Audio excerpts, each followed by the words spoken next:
Hello and welcome to M academy. मैं हूं शशांक लखेर और बिल्कुल ठीक पढ़ रहे हो आप कि रशिया ने अपनी फोर्सेस को जो है फिनलैंड की तरफ डिप्लॉय कर दिया है। देखो बिल्कुल बहुत ही पैनिक वाली सिचुएशन बनी हुई है कि अगर धोखे से भी रशिया ने फिनलैंड को इन्वेड कर दिया तो एक बहुत ही बड़ा ब्लंडर जो है हमको देखने को मिलेगा। मतलब हो सकता है कि बाकी देश जो है यहाँ पे रशिया पे भी अब अटैक शुरू कर दे, क्योंकि जिस तरीके का सिनेरियो बना हुआ है मोस्ट पॉसिबिलिटी यही है कि रशिया फिनलैंड को जो है किसी भी समय इन्वेड कर सकता है। और धीरे धीरे करके रशिया ने फिनलैंड बॉर्डर पे अपने मिलिट्री इक्विपमेंट्स को भी जो है डिप्लॉय करना शुरू कर। और रिसेंटली एक वीडियो भी जो है यहाँ पे पोस्ट की गई ट्विटर पे, जिसपे आप देख सकते हो किस तरीके से जो रशिया के मिलिट्री इक्विपमेंट्स है वो यहाँ पे मूव हो रहे हैं फिनलैंड की तरफ।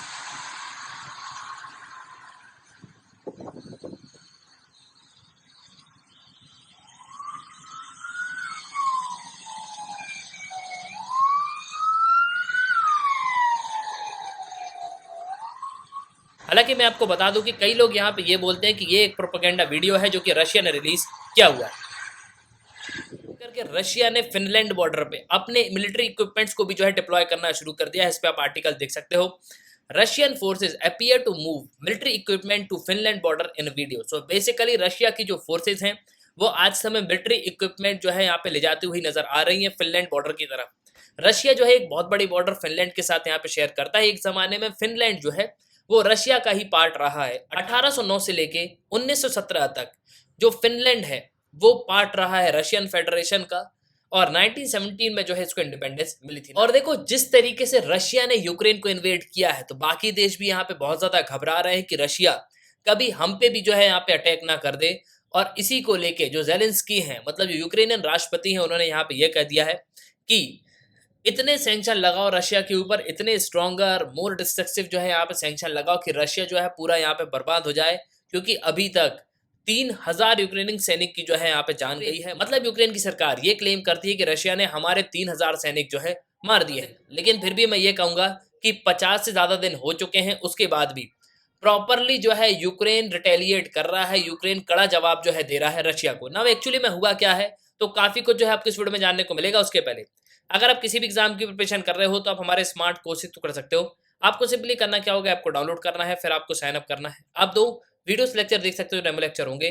फिर आपको प्रोफाइल में जाना है, प्लान को परचेस करना है, कोर्सेज को एंजॉय करना है। एक ही सब्सक्रिप्शन पे आप सभी कोर्स अवेल कर पाओगे और आप यहाँ पे पीडीएफ भी डाउनलोड कर सकते हो। इसके अलावा academy.in ये हमारी वेबसाइट है, आप वेबसाइट पे भी लॉग इन कर सकते हो। नाउ फर्स्ट ऑफ ऑल तो आप यहाँ पे ये समझ लो कि हुआ क्या था जब रशिया ने यूक्रेन को इन्वेड किया। तो रशिया ने तीन तरफ से यहाँ पे अटैक किया, बेलारूस से भी किया, इसके अलावा लुहांस और डोनेट्स्क को इन्होंने पहले ही यहाँ पे कब्जा लिया था। इसके अलावा क्रीमिया को जो है ऑलरेडी 2014 में रशिया जो है कब्जा चुका है।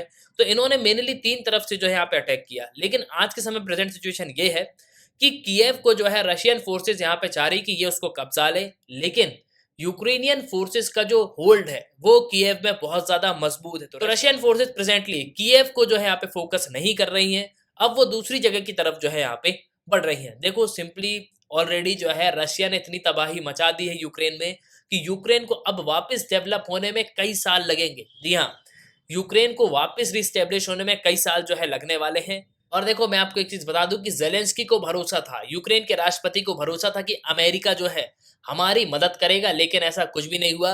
अमेरिका ने यहाँ पे कुछ नहीं किया। अमेरिका ने 4 दिन बाद जो है यहाँ पे एक टाइगर फोर्स को जो है फॉर्म कर दिया। टाइगर फोर्स करेगी क्या, अगर मान लो रशिया न्यूक्लियर बम का यूज करता है, न्यूक्लियर वेपन का यूज करता है, तो टाइगर टीम जो है यहाँ पे डिसाइड करेगी कि एक्चुअली में करना क्या है। मतलब पर डे टाइगर टीम जो है यहाँ पे रिपोर्ट भेजती है। हर 3 दिन में यहाँ पे मीटिंग होती है बाइडन के साथ। तो टाइगर टीम जो है यहाँ पे हाल बताती है कि रशिया ने यूक्रेन को इतना डिस्ट्रॉय कर दिया है। अब देखो मैं आपको एक कहानी सुनाता हूँ, आज से कई साल पहले की यह कहानी है अमेरिका की। और मैं सिंपली यहाँ पे ये कहूंगा कि अमेरिका ने कभी भी किसी भी देश का साथ नहीं दिया है। आज से कई साल पहले 9/11 अटैक के बारे में हमने सुना था कि ट्विन टावर पे अटैक हुआ था, वर्ल्ड ट्रेड सेंटर पे जो है हमला किया गया था। और देखो इसके पहले जब दूसरे देशों पे अटैक होते थे तब यूनाइटेड नेशंस में लोग यहाँ पे चिल्ला चिल्ला के कहते थे कि ये टेररिज्म है, लोग जो है हमारे देश में अटैक कर रहे हैं, बॉम्ब ब्लास्ट हो रहे हैं, मासूम लोग जो है यहाँ पे मारे जा रहे हैं। तो अमेरिका के राष्ट्रपति यहाँ पे ये कहते थे कि नहीं, ये लोग जो है माइनॉरिटीज है, ये अपने हक के लिए जो है यहाँ पे लड़ रहे हैं। लेकिन वहीं अगर आप जॉर्ज डब्ल्यू बुश की स्टेटमेंट सुनोगे ना, तो जब ट्विन टावर पे अटैक 9/11 अटैक हुआ तो अमेरिका के प्रेसिडेंट रहे जॉर्ज डब्ल्यू बुश। उन्होंने यहाँ पे क्या कहा कि अरे दिस इज टेररिज्म। तब उनको यहाँ पे रियलाइज हुआ कि नहीं, टेररिज्म है, किस तरीके से जो है यहाँ पे लोग अटैक कर रहे हैं। देखो सिंपली मैं यहाँ पे ये कहूंगा कि अमेरिका के चक्कर में यूक्रेन जो है यहाँ पे फंस गया। यूक्रेन को भरोसा था कि अमेरिका जो है हमारा साथ देगा, लेकिन कोई भी जो है यहाँ पे साथ नहीं देने वाला ना। अब अगर हम बात करें फिनलैंड की, तो फिनलैंड जो है रशिया से एक बहुत बड़ी बॉर्डर जो है यहाँ पे शेयर करता है। देखो यहाँ पे अगर आप देखोगे तो ये पूरी बॉर्डर जो है आपको दिख रही होगी, ये फिनलैंड है और ये रशिया है। रशिया की कैपिटल आपको पता है मॉस्को और फिनलैंड की कैपिटल है हेलसिंकी। और फिनलैंड एक जमाने में रशिया का ही पार्ट था। 1917 में जो है इसको आजादी मिली थी। अब देखो जिस तरीके से यूक्रेन ने यहाँ पे ये कह दिया कि हम नाटो को ज्वाइन करेंगे, तो रशिया ने जो है इन्वेट कर दिया यूक्रेन को। अब फिनलैंड और स्वीडन भी यहाँ पे ये कह रहे हैं कि आने वाले कुछ ही दिनों में, मतलब इसी वीक में हम डिसाइड कर लेंगे कि हम नाटो को ज्वाइन कर रहे हैं नहीं। अब जैसे ही स्वीडन और फिनलैंड ने इस चीज को यहाँ पे अनाउंस कर दिया कि हम नाटो को ज्वाइन करेंगे, तो रशिया ने क्लियरली यहाँ पे एक स्टेटमेंट दी कि हम आपको चेतावनी दे रहे हैं कि अगर धोखे से भी आपने नाटो को ज्वाइन कर लिया, मतलब नॉर्थ एटलांटिक ट्रीटी ऑर्गेनाइजेशन को ज्वाइन कर लिया, तो काफी हैवी कॉन्सिक्वेंसेस जो है आपको झेलने पड़ेंगे। मतलब बिल्कुल युद्ध के लिए तैयार रहो।